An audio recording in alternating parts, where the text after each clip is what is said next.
Hello, welcome to another episode of Muni Muni with Answer C. I'm excited for our guest today because he is a multi-awarded Filipino writer, educator, poet, and a columnist. And he's also the owner of the oldest bakery in QC, Kamuning Bakery.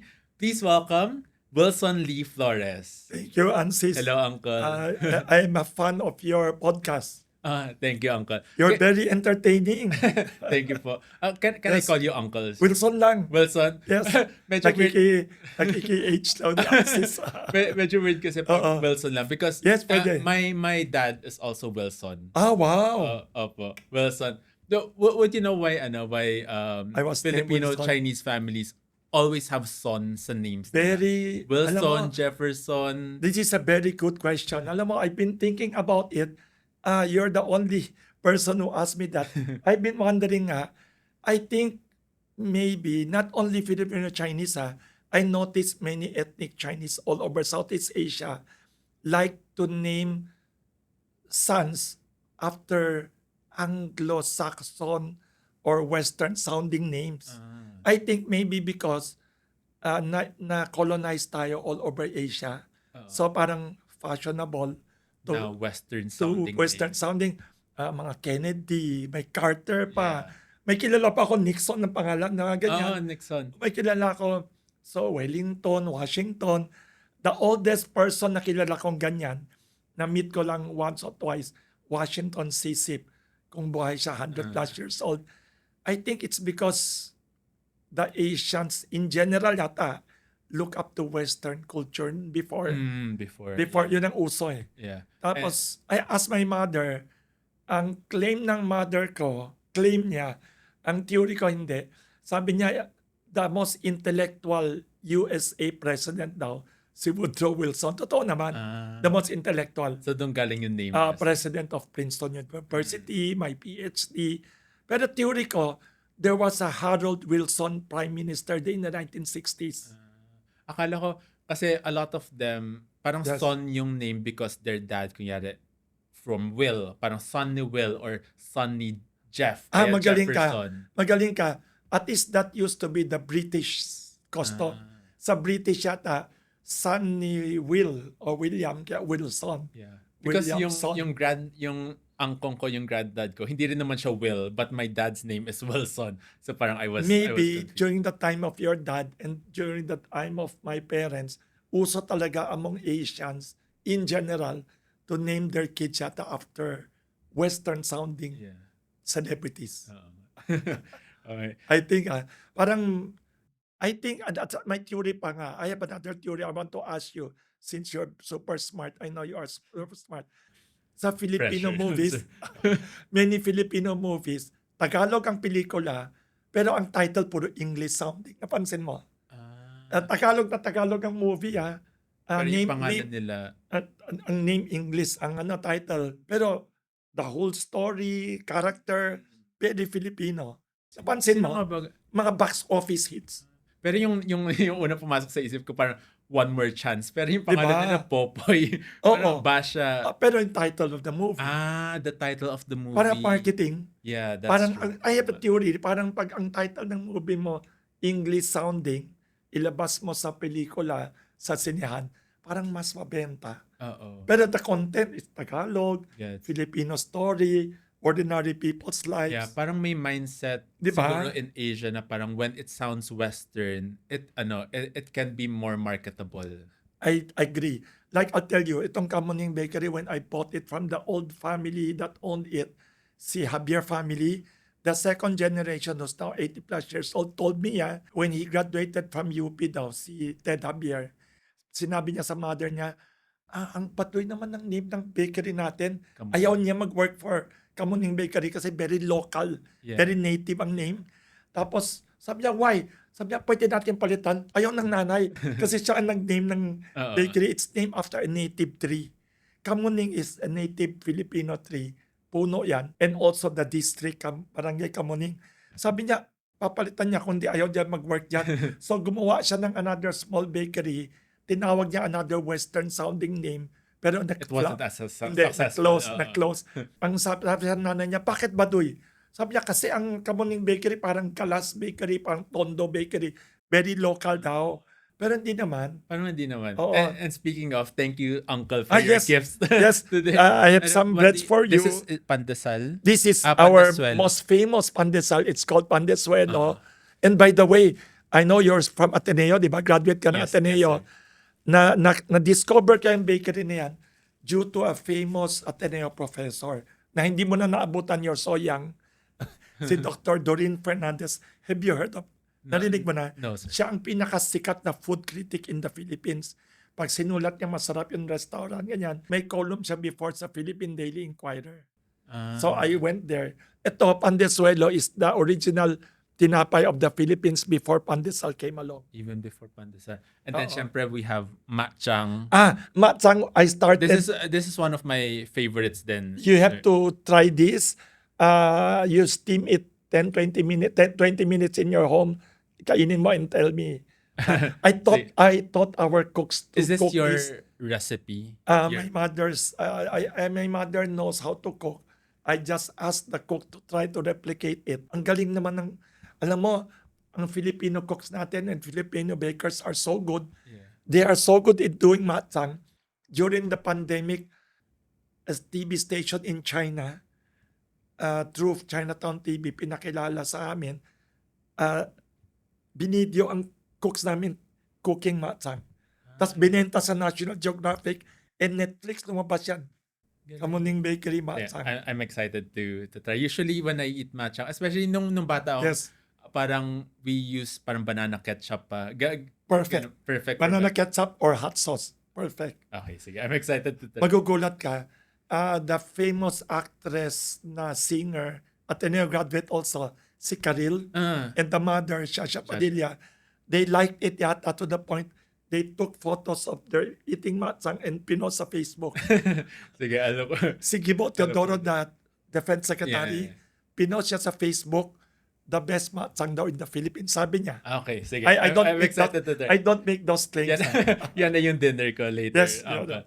Steam 20 minutes. Sige, 20 minutes. Yes. I saw in one of your interviews, parang Yes. kaya you bought Kamuning Bakery because you love history, you Sobra. love food. At Yes. tapos you mentioned dun sa interview na you think food is culture. Yes. Sir.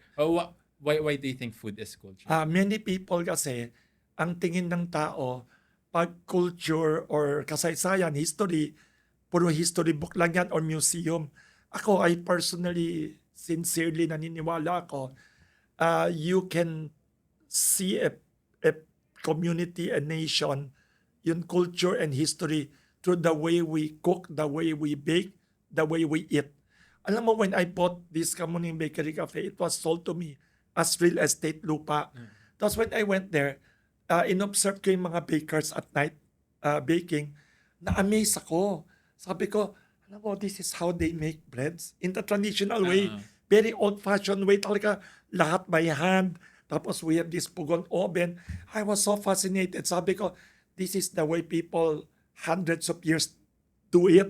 Tapos, And they still do it up like to that now. Tapos ang unique pa, we have breads in the Philippines na wala Wala sa sa South America, wala sa Spain. Sa realize ko, sayang ito if I just tear it apart, gawing apartment, iparent out, so I will continue it. Mas nakakatuwa, many of us in Asia, we cannot blame people. Parang yung tanong mo about names, we believe pag European ang bakery, Sarap. pag Korean ang bakery, Japanese, or from New York, mas masarap.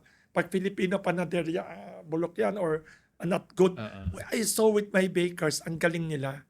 So I continued, I love to eat. I could eat 10 times a day. It doesn't show. Me too. It doesn't show nga ako. Oo. Pero I love to eat too. Pero Yes.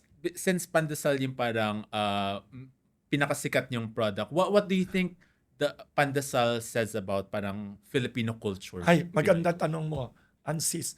Ang daming tao, ako din, akala ko, pandesal came from the Castilla, mga Spaniards. Not true pala. When I became the owner of Kamuning Bakery, research ko sa Spain. Saan ba nanggaling sa Spain ang pandesal o South America? I discovered one thing. Pandesal is uniquely Filipino. Not in Madrid, not in Barcelona, not in South America. Somehow, somewhere, people in the Philippines discovered, invented pandesal. So that is one. Wala din pandekoko sa abroad. Unique to the Philippines. So we have various breads here. We have a unique bread culture that I hope we could encourage. Yan ang na-discover ko. And pandesal, What's unique about the Filipino bread culture? yes. Magugulat ka. In the past, based on research ko, in the past, the breads of the Philippines, ang tawag sa tinapay, made of rice. In the past. Made of rice. Rice kasi wala tayong wheat, Kasi wala tayong wheat, wala tayong bigas. flour. So, pag sinabi mo daw tinapay in the past, it's rice daw. Kaya tingnan mo ang mga desserts natin, puro rice-based. Biko, suman, lahat. This bread came along lang in the colonial era. Pero I have a question for you. Sige. Sino nagdala ng bread making in the Philippines?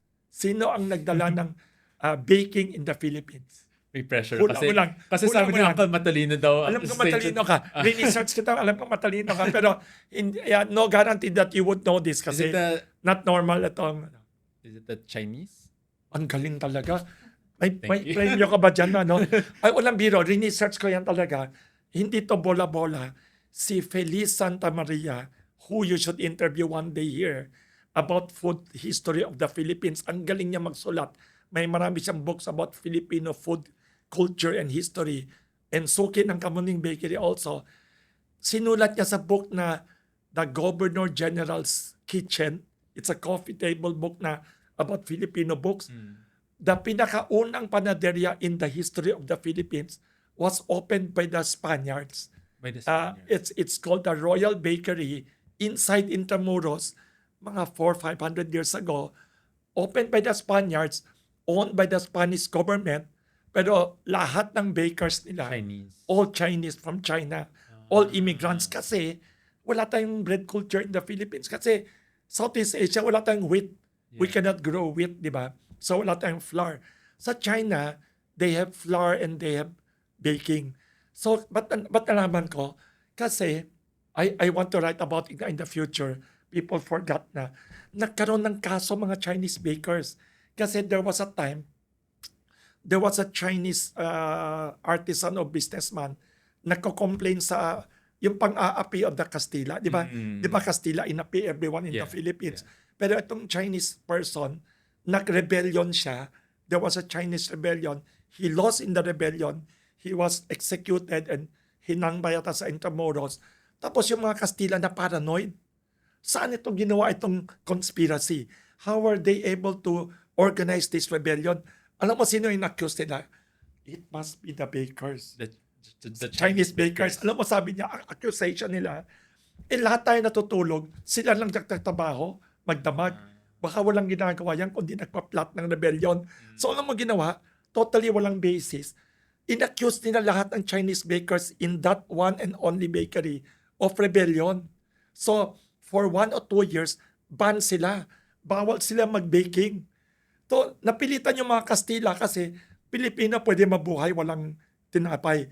Chinese pwede mabuhay walang tinapay. Pwede tayo kanin everyday. Pero yung mga Kastila, hindi nila kaya. Hindi sila pwede walang tinapay. So, napilitan yung mga Kastila in Intramuros. Sila na kailangan mag-bake for 1 or 2 years. Speaking of Yes. of Chinese food and bakers. Yes. So kung pandesal Pero magaling ang Filipino bakers, ha? Opo. Bakers ko lahat Filipinos.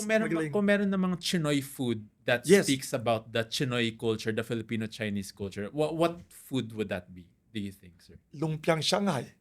Do you know why I mentioned that? Why? When the American ambassador noon, Korean siya, Mr. Sung Kim, the American ambassador to Manila, when he went to Kamuning Bakery, nagkakwento-kwento siya about history, diplomacy, everything. Tinanong ko, Ambassador, you've been here in the Philippines 1 or 2 years. What is your favorite Filipino food? Sabi niya, lumpiang Shanghai. Sabi niya, thus I could not forget when the American Vice President Kamala Harris was asked, what is your favorite Filipino food? Paborito niya, lumpiang Shanghai. So I believe that's one of our most popular contributions. It is. So, naging Filipino na siya, Yeah. pero parang tayo, Filipino citizen, with Chinese roots. Yeah. So lumpiang Shanghai is very Filipino na. What Pero Chinese ang origin. Parang pansit also. oo nga. What do you think is the best lumpiang Shanghai Lumpiang in Shanghai. the Philippines or in Ah, Manila? Sorry bias ako eh. Sa Kamuning Bakery. I'm not syempre. kidding. I'm not kidding. And you have to try. Hindi ako nag-exaggerate kasi ang lumpiang Shanghai namin, there's something unique pa done by our cook. Sa loob may cheese pa. Sa gitna. May cheese. Yes, pero in fairness, everywhere I go in the Philippines naman, pag lumpiang Shanghai, kahit anong luto, masarap Yeah. eh. Oo nga. Lahat equally masarap. Oo nga. Wala pa akong sinabing hindi masarap na lumpiang Shanghai kahit nasa bangketa. Oo. Pero bias ako eh. Pero sige, I will try that. Yes, you have to Mag-visit try. ako sa Kamuning Bakeries. Yes. Uncle, nabanggit niyo na yung lumpia is parang tayo na Yes. may Chinoy roots. Yes. Very Filipino na pero Yeah. ethnic Chinese roots. Nagustuhan ko yung sinabi niya in one of your interviews because Yes. I was researching yes, you, yes. Uncle. Parang na marami kasi minsan nagko-question sa atin, parang Yes. are we Pinoy or are we Chinese? Pero gusto ko yung sinabi niya one time Yes. na Yes. actually yung mga older generation natin, yung mga Yes. ninuno natin, mas Filipino nga sila in a way na they chose to be Yes. Filipino. Kasi, Tama. because even my dad, parang he's a naturalized Yes. Filipino. He chose to be Filipino. You chose to be May Filipino. option ka eh. At saka, especially the immigrant. The immigrant, they chose to be physically here. While people like us, dito pinanganak, wala kang choice eh. Even the ordinary Filipino, talagang God made you a Filipino. That's not your choice. Pero pag immigrant ka, like if you migrate to America, became a New Yorker, choice mo to be a New Yorker, Americano. Kaya I admire them. And one thing I'd like to add pa, Ansis, sa observation ko yung mga immigrant, sila pa ang mas wanting to prove they are patriotic. I'm not kidding You can research all the old people through the generation up to now. The biggest philanthropists in the Chinese community are always the immigrants. Yung mga lolo natin, Yeah. mga puro ganyan.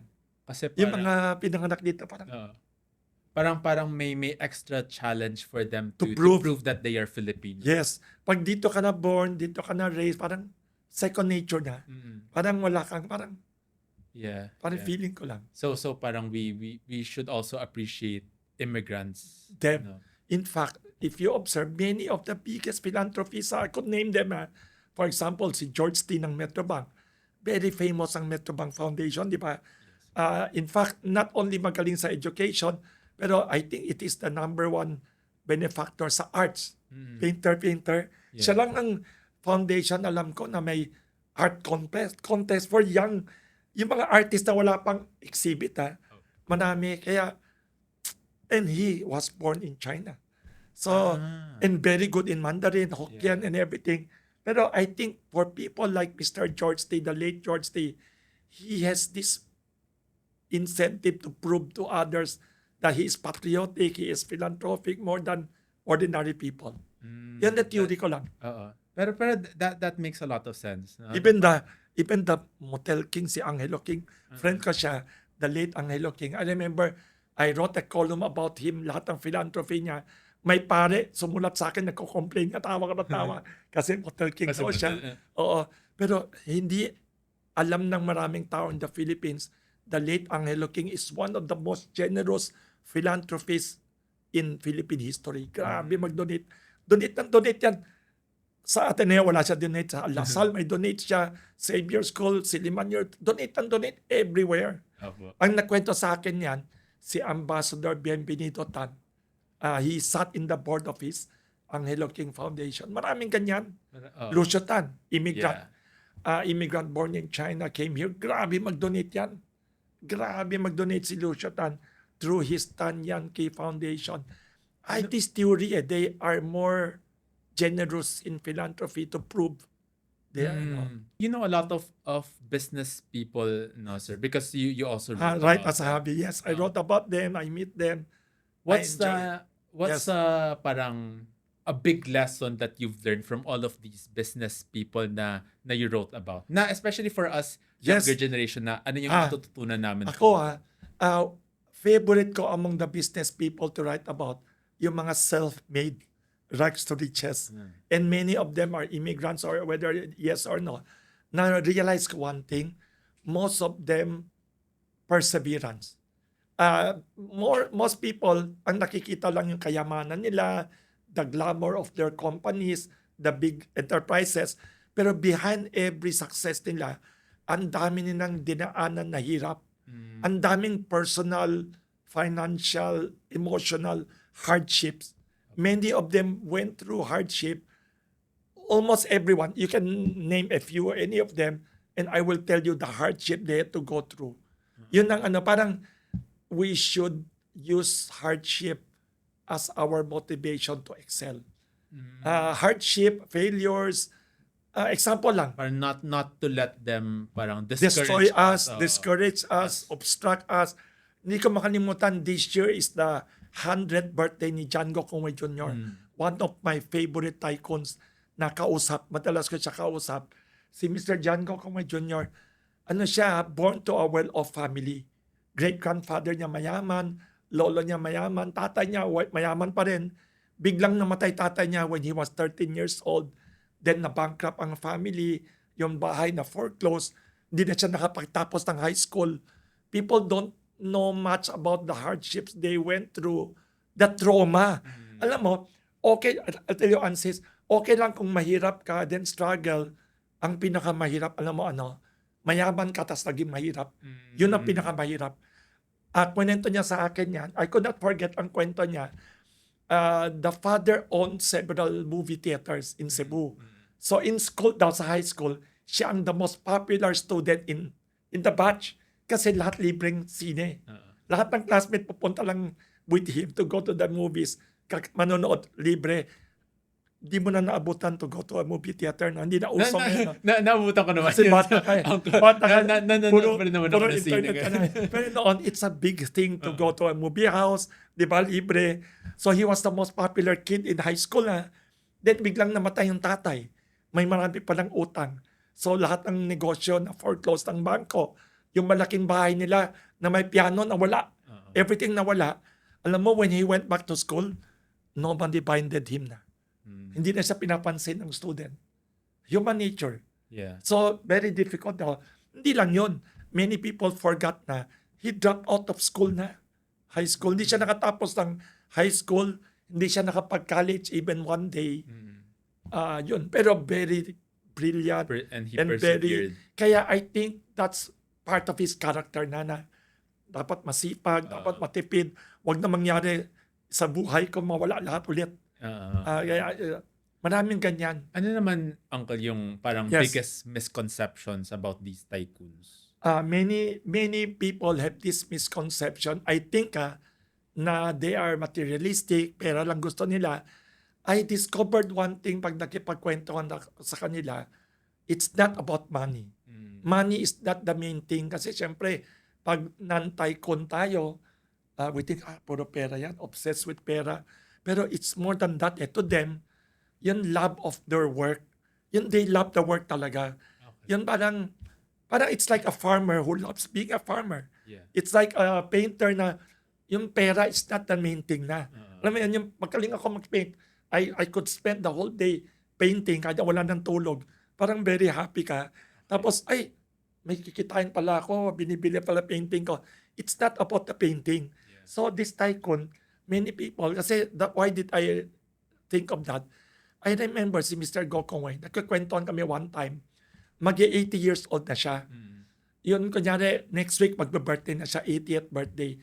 May sinabi siya, kamunti ka mahulog sa upuan. Alam mo what he told me? Kunyari, next week magka-80th birthday na siya, nagkakwentuhan kami, sabi niya, Wilson, I have a question for you. Anong question? Do you think, Wilson, I could still work up to the age of 90? Sinabi niya yan, Up to the age of so 90. it's not the money. He doesn't need the money. He just loves the work that He doesn't need the billion. He doesn't need the sweldo. It's not. And then he told me, Ansis, he told me something which I think lahat ng tao makikinabang. Whether magsasaka ka, engineer ka, or writer ka. Alam mo, sabi niya sa akin, I could not forget. One time, I was in his office. Biglang, nagkakwentuhan kami, biglang may balita lumabas. si Sukarno of Indonesia namatay. Mm. At what age, ganyan-ganyan. Sabi niya sa akin Wilson, namatay yan kasi nag-retire yan. Sabi niya, Pero yan din yung napansin ko sa mga Chinese elders na kahit yung dad ko, lolo, parang ayaw nilang mag-retire. Trabaho lang tama talaga. sila. Not only because they love their work, I think ginawa ng lolo mo and tatay mo, not because alam nila it's secret to long life. Pero sabi ni John Gokonway Jr., who I think is a genius, sabi niya, Wilson, tignan mo lahat ng tao na mahaba ang buhay, araw-araw busy. Mm. It doesn't mean kailangan ka Oo. hindi mag-retire Kahit May retire ka na, ginagawa ka. may ginagawa ka, Oo. busy ka with something. Siya, ayaw niya mag-totally retire. Kasi yun din yung parang, I think yung reasoning nila na ayaw, parang feeling nila pagkatapos nila magtrabaho, boring na. Wala na silang No reason challenge. to wake Yeah, up. Oo. Parang may reason ka to wake up in the morning. Parang, ito, sabi ni Mr. John Gokonway Jr., na hindi ko makalimutan sabi niya, Wilson, tingnan mo yung mga idol ko. The late Singapore Prime Minister Lee Kuan Yew. Nag-retire na as Prime Minister, naging senior minister pa, naging advisor, non-stop, nagtatrabaho, may ginagawa, nag-speech pa. Another idol niya, na sobrang galing daw, si Washington Sisip, the founder of the largest accounting firm outside of, basta sa Asia, pinakamalaki yan. Up to 90 plus years old, do you know where he died? Guess where he died? He died on the plane going to his appointment sa New York yata. Imagine, 90 plus years old, busy pa rin. Tapos sino pang ganyan? Yun ang secret to long life now. Do not totally do nothing Pero, when you retire. paano naman, Uncle, yung mga nagsasabi na Yes. parang you live, you work to live, not live to work. So parang yung mga iba kasi nagtatrabaho na lang and they're not enjoying life. Yan ang topic of my column last Sunday. Kasi kami Nakalimutan ko padala sa'yo. kasi kami Padala mga ko parang sa'yo. millennials, Gen Z, Yes. di ba parang yung pag-iisip namin is, baka trabaho na tayo ng trabaho. Paano naman natin i-enjoy yung in-earn nating money? Magaling ka. Pero ako naman, siguro one way to do it is to psych yourself up that yung work mo is fun. To a point Dapat masaya ka rin sa na work. masaya ka sa work mo, whether you are sweeping the floor, ikaw ang pinakamasayang street sweeper in the world and the best. Walang biro. I remember si Lee Kuan Yew, sabi niya sa isang speech na napanood ko personally sa Tokyo, may isang forum doon na invite lang ako. Sabi niya, hindi niya makalimutan daw when he would go to Japan daw, sa hotel, meron daw shoe shine man, hindi boy. Sabi niya, the best shoe shine person in the world daw sa Japan. Ang galing daw. So, if you love what you are doing, parang hindi ka It won't nag-work. feel like work. Parang hindi ka work. Psychological lang I think it's all a matter of perspective. Yeah. Even crisis. May isa akong, maganda yung sinabi mo kanina about overwork and mag-relaxation. Last column ko sa Philippine Star, itong last Sunday lang, I saw a video explaining the Chinese word for busy. Chinese word. You're from the best school in Manila. Oh, no. What is the Chinese word for busy? Wala na akong In Mandarin. Chinese word for busy is sirit. Mang. Mang. Galing. Mang is busy, di ba? Yun mang, alam mo, yung Chinese word na yon, magkukulat ka. Hindi ko naisip noon yon. In-explain, made out of two characters, kinombine. Yung left character niya is the character for heart. Radical Heart. for heart daw. A heart or Heart, puso. puso? Sim. Tapos yun nasa right side is the word for to perish or to be gone or to be wala.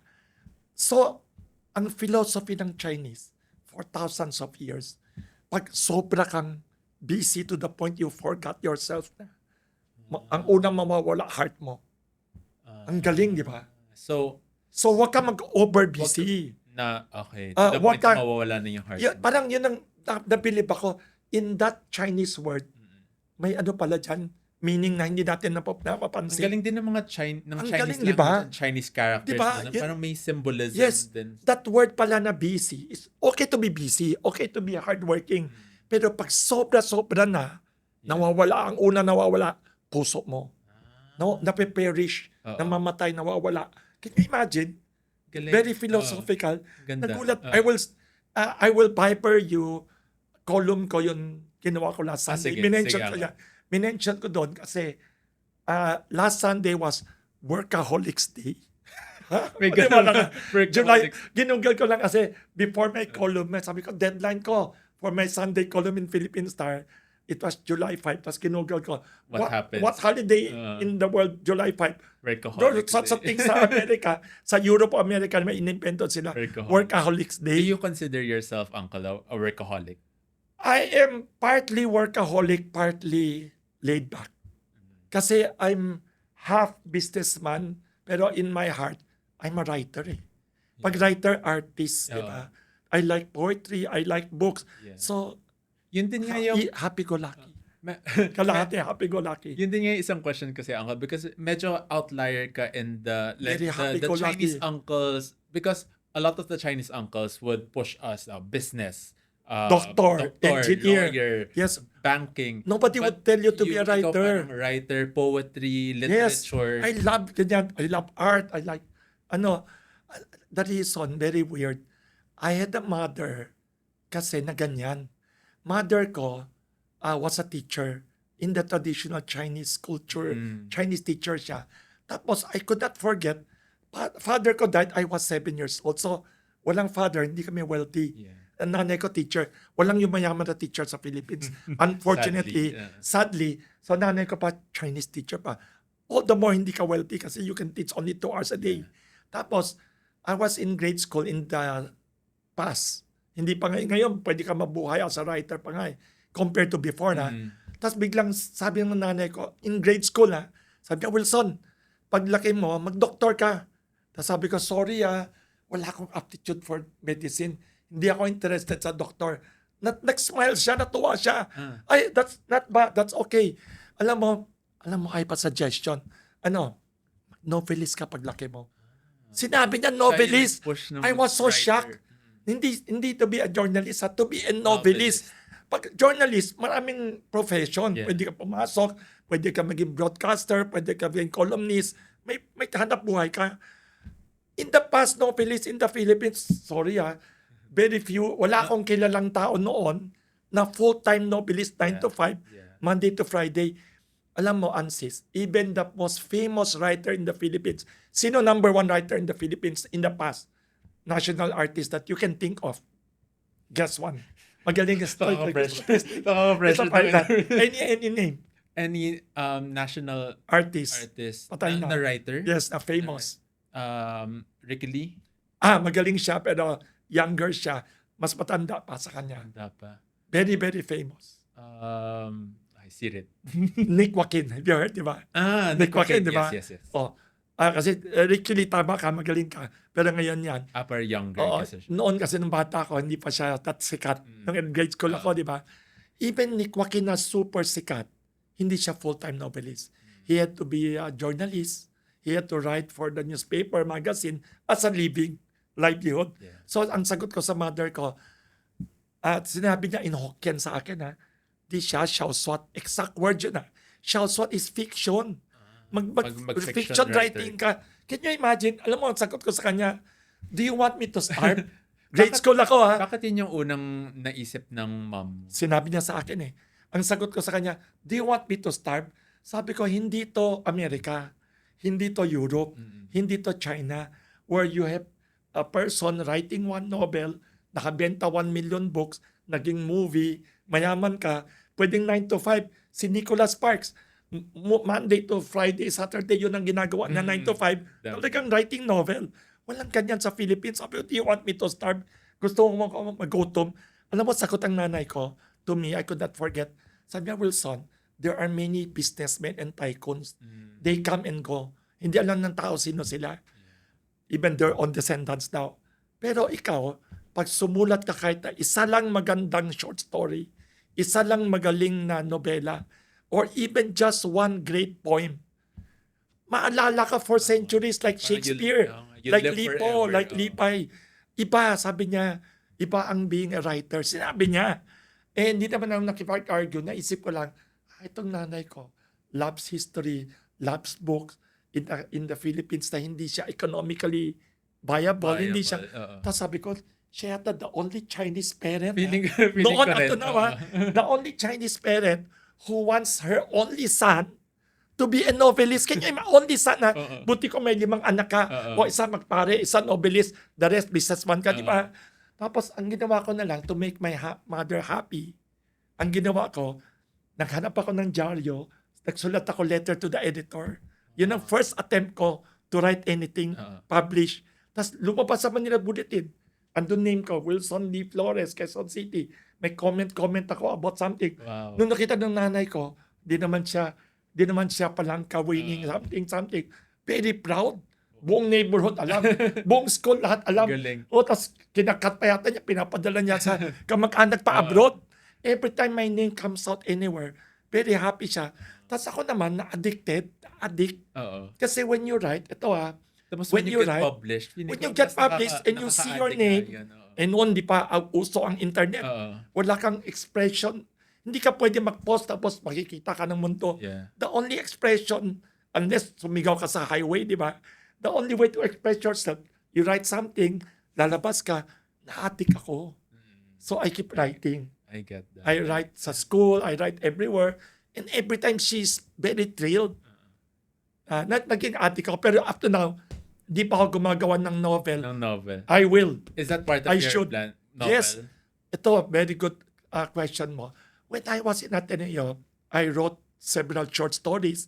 Nag-finalist sa Asia Week short story competition, pero hindi ko pinapublish. I wrote a novela. Nawala eh. I'll look for it somewhere. I will write a novel this year, 2026.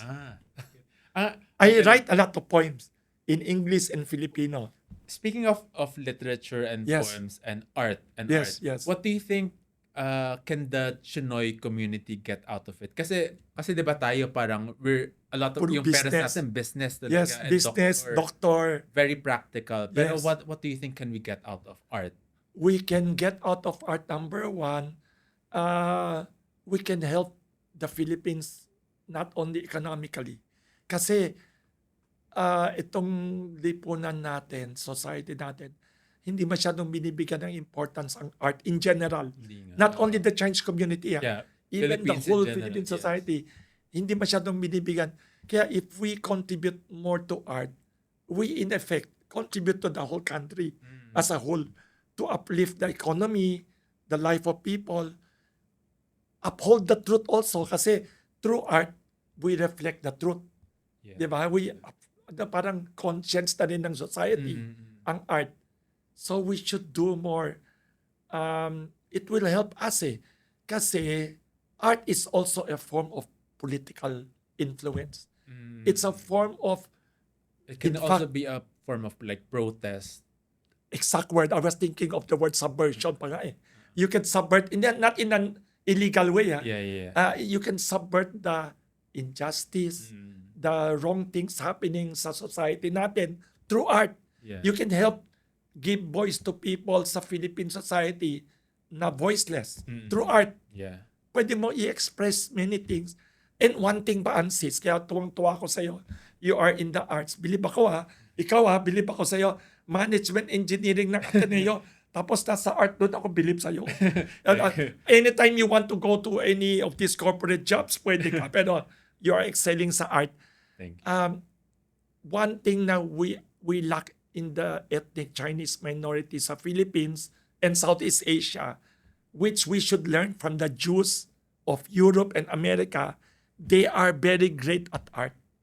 Ang mga Jews in America, they are about 2%. Kung di ako mistaken the entire America, 300 million people, 2% lang ang Jewish community. Yeah. Pero, tignan mo ang arts nila. Tignan mo ang legal profession nila. Tignan mo ang medical profession and politics. You would be shocked. How many journalists are in American media, in arts, in music pa lang Yeah. All this great conductor, apelido pa lang, nakita mo, very Jewish. Maraming artists. So, ang challenge natin dapat, Ansis, is the local, our ethnic Chinese minority to have more people go into the arts Yeah. and excel. Kasi ang good thing pa, we have a cultural dimension na iba, so we could enrich Philippine national culture. Parang yung variety ng Philippine culture will be Yeah. more colorful, Yeah. more alive. Kasi ngayon I think it's starting to grow like More. the Chinoys in the Yes. arts. Pero kunyari, for example, for this podcast, I Yes. was looking for more Chinoy artists, more Chinoy content Yes. creators. Yes. Mas konti pa rin talaga tayo, and even in because I'm trying to do theater and acting. Parang Wow. mas konti pa rin talaga yung like Chinoy Yes. actors or or So sa Ateneo, you were in theater. I was in dance. Wow. Company of Ateneo Dancers. Bilib ako. yes. Wow. So what would you what's your tip, sir, for younger Chinoys who want to pursue arts? They are luckier than the past generations. They have more options and they should pursue it. Kasi they are luckier, especially the younger ones, especially the ones with father and mother na doctor ang tatay, may business sila. They have the option. Yeah. They have more choices. Pag mahirap, noon, I could understand the elders, mga lolo natin, tatay natin, especially the immigrant generation. When they come here, they could not speak the language. You cannot expect them to be a poet, to be a journalist. The only way they could exist and survive in the Philippines was to be a trader or artisan kung plumber sila or carpenter in the past. Pero they have options, they should persevere. Ang belief ko it doesn't matter whether you are ethnic Chinese in the Philippines or whether you are French artist or American. I believe artist parang writer din. Writer is artist din. Perseverance talaga. Kasi pag writer ka, imagine mo I could mas just mahirap. imagine, mahirap ang writer kasi Mas mahirap kumita. not only mahirap kumita, you work in silence. Can you imagine? Yeah. Pag theater, you meet directors, other people, may celebrities, actor, alive Everyday yung life mo, buhay na buhay. Pag writer ka, you need solitude, you need silence. Akala ng tao, bakit to? Walang ginagawa for the past 3 months. Walang ginagawa, parang may ginagawa palang novel. Di ba? Kaya, tapos ang masama pa, you're not even sure if that work you're doing is going Can to be. sell. Maraming writers in the world, hindi in the Philippines, patay na. Tatlo na iba yung libro, tsaka sumikat, kawawa. Kaya, ang advice ko to all artists, persevere and love the art. If you love it so much, syempre, I don't want everybody to go and starve naman, di ba? Pero, you have to love it, number one, and persevere non-stop. Yung love and persevere, kasi you need perseverance to excel. Yeah. There's a rule yun. Di ko alam kung 1,000 hours ba yun or something. I think 10,000 10,000 hours of practice. You keep doing it and you have the talent of Mozart or somebody, fantastic yan. Di ba? So, you have to persevere 10,000 hours. That tennis player, si Alex Ayala, did not become Alex Ayala because of ano-ano lang. 10,000 hours yan of For sure. practicing. Maraming failure yan non-stop. So, artists all the more. Just I persevere. believe. Yeah. Unless you are Mozart, pinanganak ka, Naturally, dinidictate lang ng God sa'yo yung notes mo. Lumalabas na lang sa ano mo. Very rare yan. Pero I believe, love your art and persevere non-stop. And number 3, do not think and only of the Philippines as your market. I advise parang globally. the whole world should be your market. Alam mo ito, Ansis, especially writers imagine during my time, hindi ako matanda, hindi ako bata, pero noon walang internet. Nung bata ako. So if you want to write for a foreign magazine or you want to read a foreign newspaper, ang hirap, di ba? You have to physically write letters, mail it 1 month later, then ngayon the world is your market. For sure, mas madali na talaga. Yes, even an artist, even a painter. So, even the painters now, fantastic ang mga prices ng Philippine art because the global market. Yeah. It's not because Philippines. I heard yung mga international buyers of art now, when they came to Asia, bibili sila ng artworks. Pumunta na sila sa China, na-shock sila. Ganyan ang mga presyo ng art sa China, yung mga mahal puro $1 million, sobrang mahal. So tumingin nila sa Southeast Asia, dirt cheap. Mura pa. So they keep buying. Kaya biglang nagkaroon yung mga Ronald Ventura, $1 million, mga ganyan. Kasi we are dirt cheap, Southeast Asia, Yeah. because of globalization. So, Marami pang artists, potential. Yeah. writers, especially you came from that high school, pwede ka, alam mo, Pressure talaga pag galing St. Jude. magaling ka. Hindi lang magaling yan culturally adept ka. You should look global. Yung Yeah. comedy Yun mo, din yung art mo, Yan din yung target dati mo. inisip ko parang, minsan inisip ko, how do I translate my because a lot of my comedy, my stand-up Yes. especially, are very local. Like, I I know. talk about the Chinoy, the Yes. Filipino experience.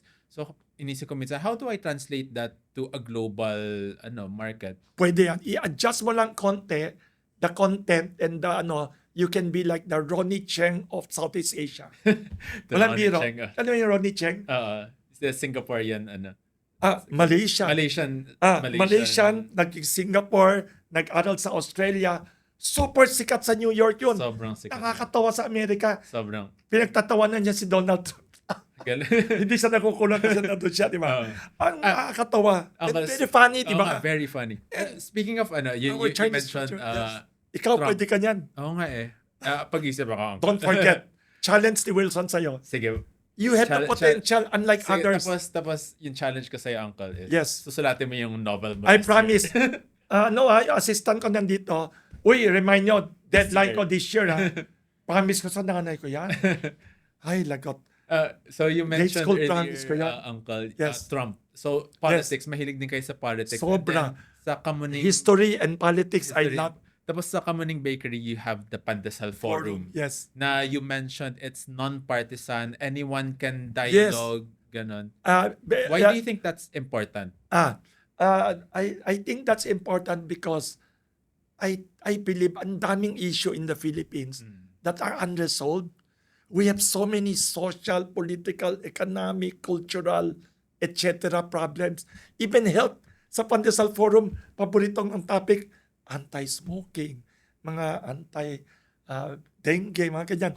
Tapos, pag yan, mga favorite ka yan. Hindi ako non-partisan. Pag no smoking, hindi ako non-partisan.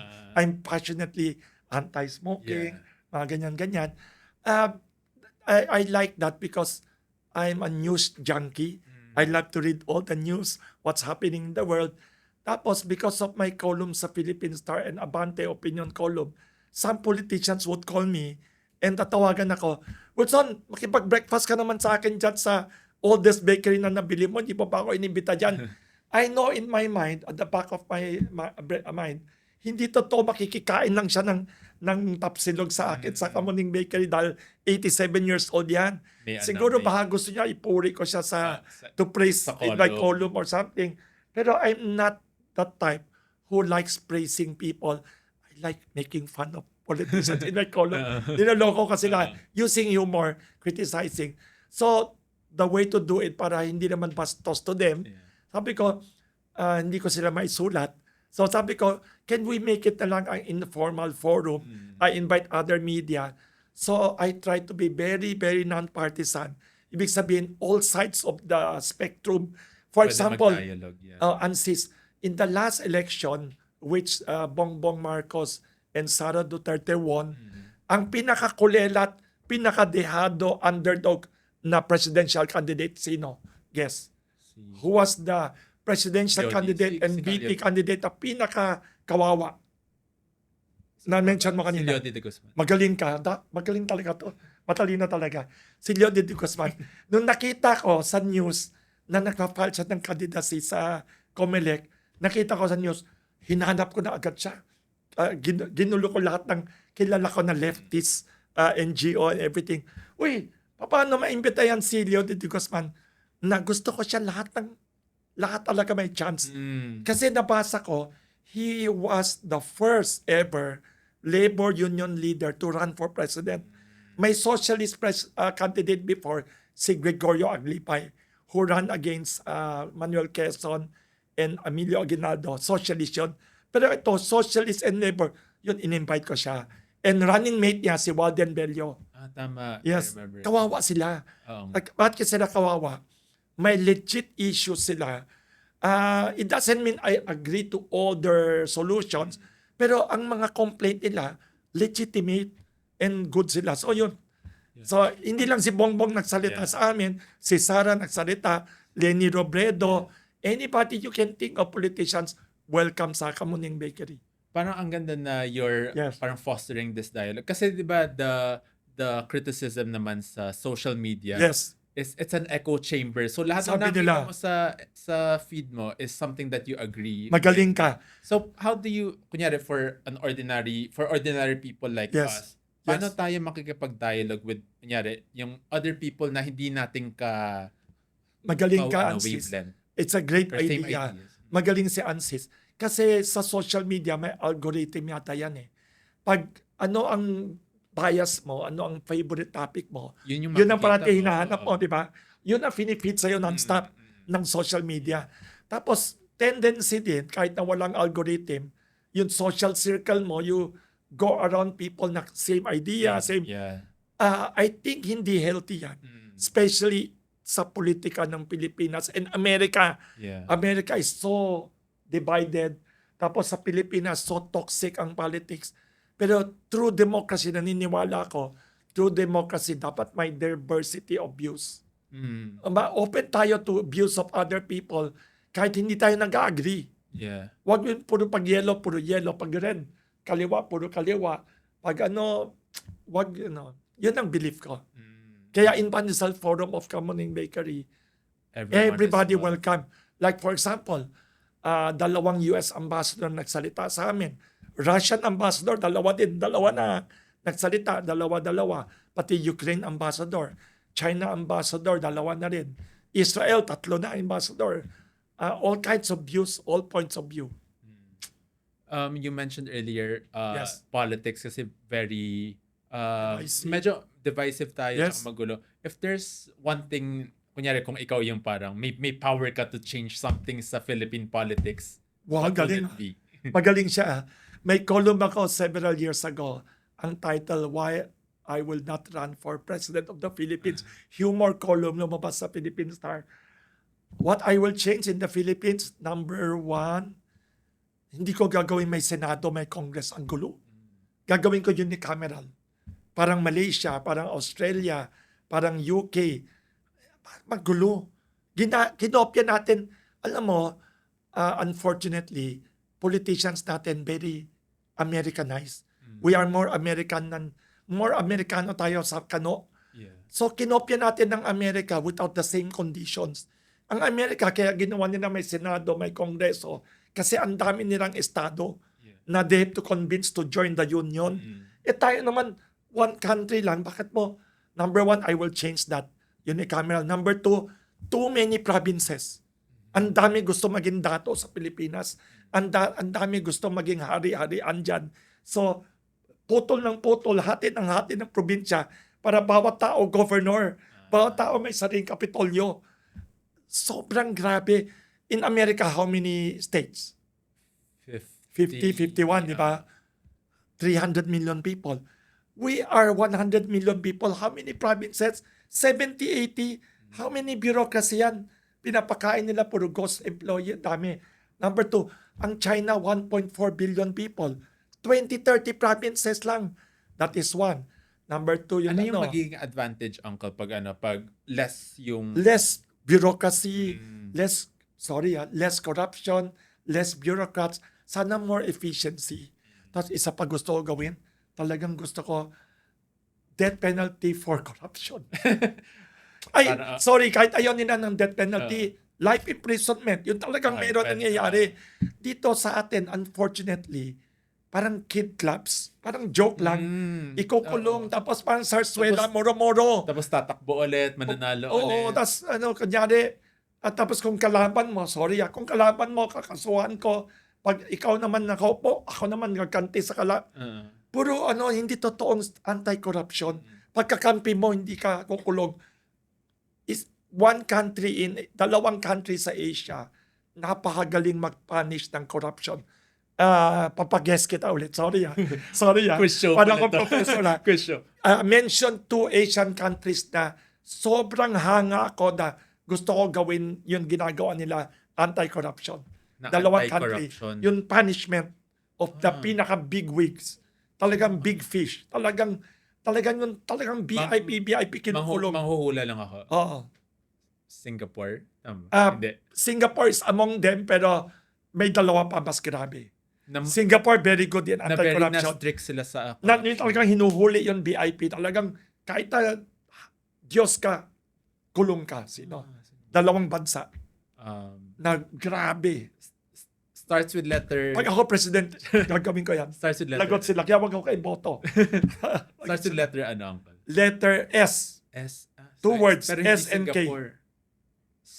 2 words. S and South Korea. Yes. Alam mo bakit?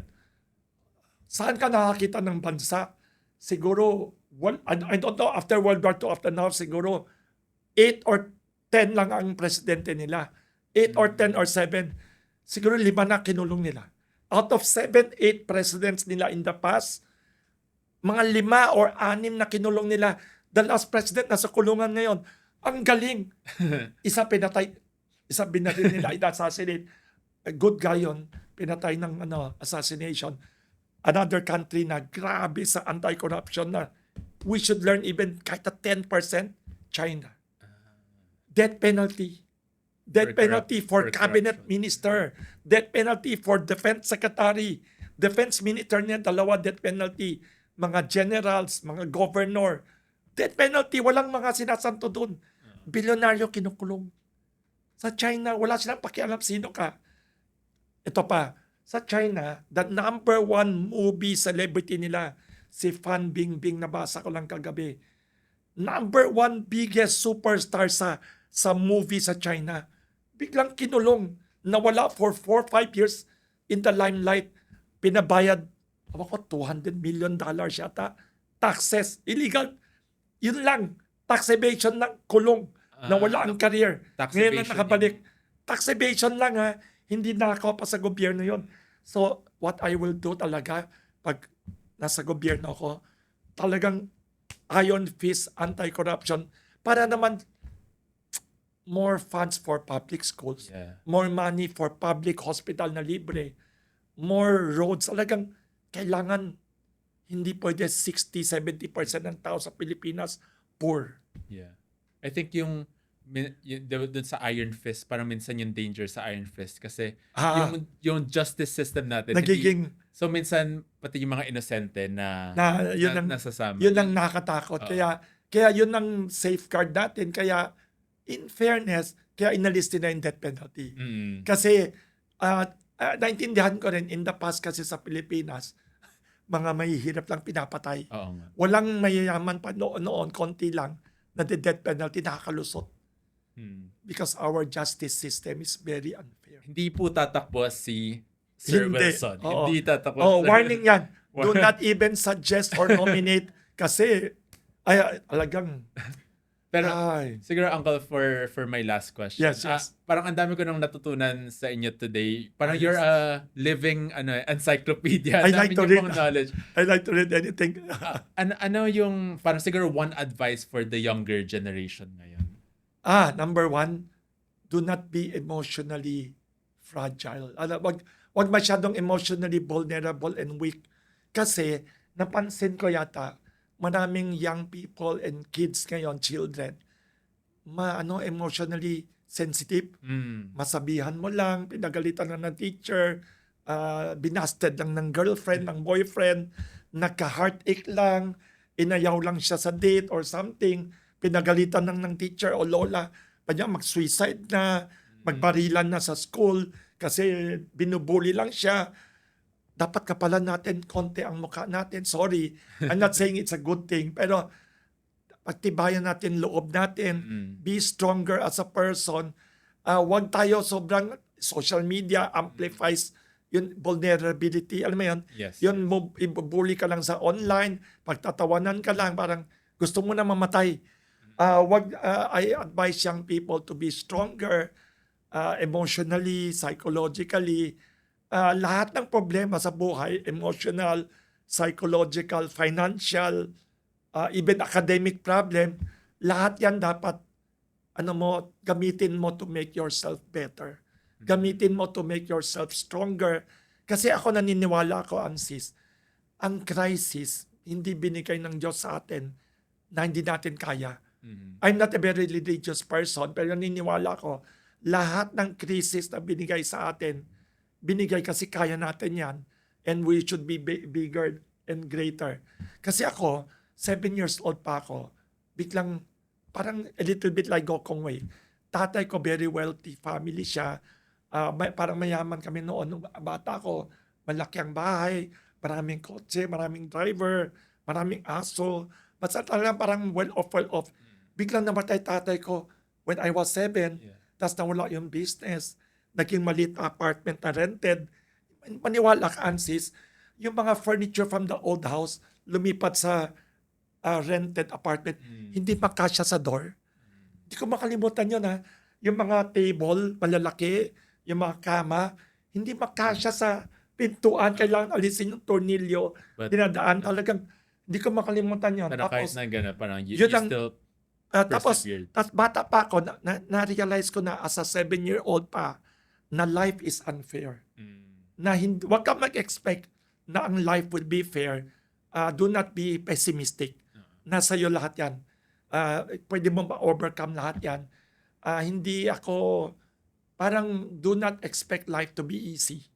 Yes. Basta So be strong. be Yun. strong. Actually, Pero ako, uncle, yung ano ko, Enjoy parang ayoko rin ibaliwala na parang may mga ibang tao rin talaga na parang mas may mental issues, may parang depression, gano'n, na real problem yan, ha? mas real, na Ay. may real problems. Hindi lang problema. Some people think, ay ito, sira ulo, ito, ganyan. Medical problem, ha? A lot of people hindi alam sa mundo. Kasi ito, Ansis, dapat in the future mag-invite ka ng psychologist o psychiatrist. Yan ang isang problema ng Pilipinas. Konti sobra ang psychiatrist and psychologist na professional counseling in the country. So, unfortunately, lalo na kung hindi ka mayaman, ordinary person, ay paliw yan. Lagay mo na sa mental or tapon mo na sa kalsada. Pero may medical problem yan. May medical solution. Sometimes ang depression is actually hindi yan choice mo. May sakit, may chemical imbalance. Totoo yan eh. Yeah. We have to be more caring of other people. Huwag natin lokohin pag may problema psychologically. Nabanggit ko lang yun ako kasi because parang I agree, parang yes, we Have to be we strong. have to be strong, pero sometimes there are some Many. like, medical problems. Many talaga na hindi mo kaya talaga. Yeah. Kahit na matalino ka, kahit na ano ka, kailangan hanapan natin ng professional and medical help Yes. and support. Yeah. Okay. Even drinking is yung addiction to drinking and whatever other problem, kailangan ng counseling yan. Thank you. Thank you so thank much. you. Ang dami kong Thank you. natutunan. Hindi, ikaw, today. marami ka natutuwa sa'yo. Ang galing mo magtanong. Na-pressure ako sa mga Ay, di, quiz. natutuwa ako sa mga kasi alam ko tanong. matalino si Ansis. Tsaka thank you din po sa ano. Yes, a simple gift lang to, ha. Thank you. Invite. May hopya din siguro kami, you can ha. Invite our audience, Yes. Uncle, sa bakery, Yes. your column, First- where they can find you. Yes, first, I want to invite si Ansis and all the people watching. Welcome sa 87-year-old Kamuning Bakery Cafe in the oldest barangay in Quezon City, which is Barangay Kala ko Kamuning, tatanungin. Quezon City. Ay, di ba tanongin? Alam ko tatanungin mo na naman ako. Kasi matalino sobra si Ansis. Alam mo, tawa-tawa lang yan. Nakala mo, ano lang pero the reason magaling siya, kasi matalino yan. I'll tell you one more thing. Dito, bola sa'yo. Many of the smartest people in the world are comedians. Kasi hindi ka pwede maging comedian kung hindi ka matalino. One of them si Charlie Chaplin. Napakatalino. Alam mo ba yun, sa Amerika, sa UK, Meron akong bigote katulad. sa UK si Mr. Bean. Ah, Grabe, Google mo gano'ng katalino yun. talino nga. Sobrang talino, mas matalino pa kay Prince Charles yun. Punta kayo sa Kamuning Bakery. We have all kinds of foods, drinks, and anything you want to relax. Food. Pasyal ka rin. Sige, I'll Yes. be there. And paki-follow social media ko, Wilson Lee Flores. May YouTube din ako, Wilson Lee Flores. Nakikipodcast din ako. May isang little podcast kami. Ginagawa, Pandesal with Wilson Lee Flores. When you pass by, I'll invite you. Magkwentuhan tayo. Sige. Fan ako of Ansis. So, kaya thank you, Ansis, I- for this I think, privilege. thank you, Uncle. I think magandang Oo. way to end yun ng episode. Sabi ni Uncle Wilson, fan siya ni Ansis. Yes, The totoo end. yan. Oo, I enjoy watching him. Natutuwa ako. Pag napapanood, napapatawa ako. Nakakatuwa siya. Thank you po, Uncle. Yes. Thank you. Thank you for cheering up people in the Philippines. We have very chaotic politics and problematic economy. Pero we need people like you for sunshine and humor. Thank you. Thank you, Uncle. Thank Thank you. you.